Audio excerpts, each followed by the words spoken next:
Have I got Carol here?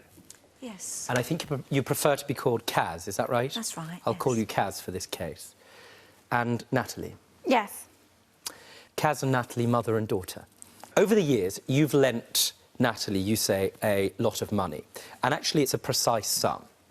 You lent Natalie £7,095. Now, that's a very precise amount, which gives me a very clear indication that you kept a record. Yes, Judge. And you say that that debt accrued as a result of a number of things that Natalie spent. Especially, you say, it came from 2 cars that you bought for her. The first car, you say, crashed, or whatever happened. Yes. Nevertheless, you decided to purchase another one for her. In addition to that, she got into debt from payday loans and all of that sort of thing. And what's more, and we have to be frank during this case. Understood? Understood. Yes. You also say that a good deal of the debt, the chasm that Natalie found herself in, was as a result of Natalie's drug habit. This resulted in her being, as far as I can understand, positively strangulated, asphyxiated by debt. You helped her out. You got her out of that hole. You paid the money on her behalf. You didn't have that money. You got credit cards out to service that debt, £7,095. And you say that you had a legally enforceable arrangement with your daughter that she would pay you back at a rate of £50 per month. Yes. To Natalie's credit, she has made the majority of those repayments. Yes, and to date has paid you back £4,013. You're suing for the remainder of the loan, which is £3,863.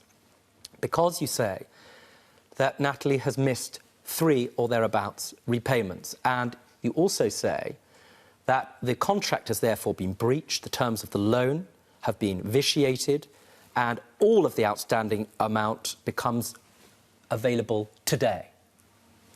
Natalie, in reply, you say a number of things, which we'll get to the bottom of. The first one is, although you accept you've been making these repayments once every month, you say that's because this was the Bank of Mum. There was no legally enforceable contract. You did that out of your sense of moral duty for your mum lending you this money. That doesn't necessarily mean that there is a legally enforceable contract. The second thing you say, in the alternative, is I've only missed 3 repayments, and that's all you should consider, not the full amount, because you say, and here's the thing, I've changed my career.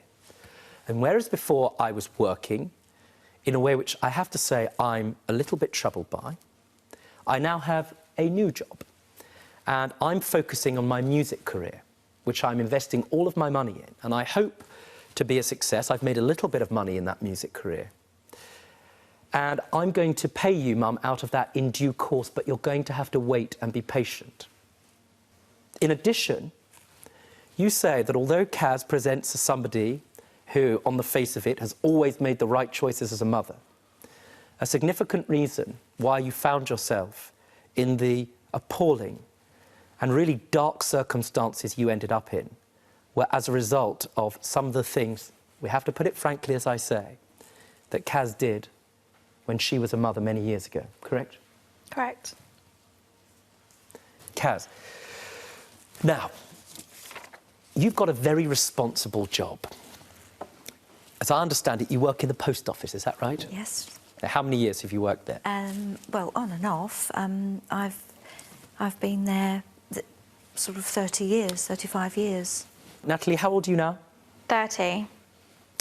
At some point when you were 18, maybe a little bit before, something happened. Carol, I think, we're going to have to hear about it, moved away. What happened, Natalie? Well, at the time, I was at a new music college in Essex, and my mum moved away. And although I was 18 and officially an adult, I was quite a young-minded adult. I wasn't fully mature enough mentally. Most 18-year-olds aren't. No, as some people are, and I needed my mum. And when she left for the Isle of Wight, I felt that there was no point in carrying on. Kaz, you know that this is the moment that things started going wrong, correct? Correct, yeah.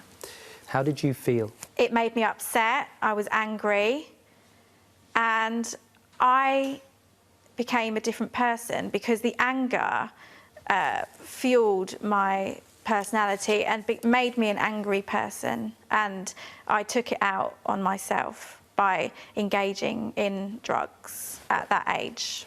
What had she been like until that moment that you made the choice to go and move away? Well, she seemed a very independent young lady, and she went out a lot more than my other members of the family, and I just thought, well, she would be capable of looking after herself like she feels she does when, you know, she's out and about. For more Judge Rinder cases, click here. And if you've got a legal issue yourself, get in touch with us by clicking over here.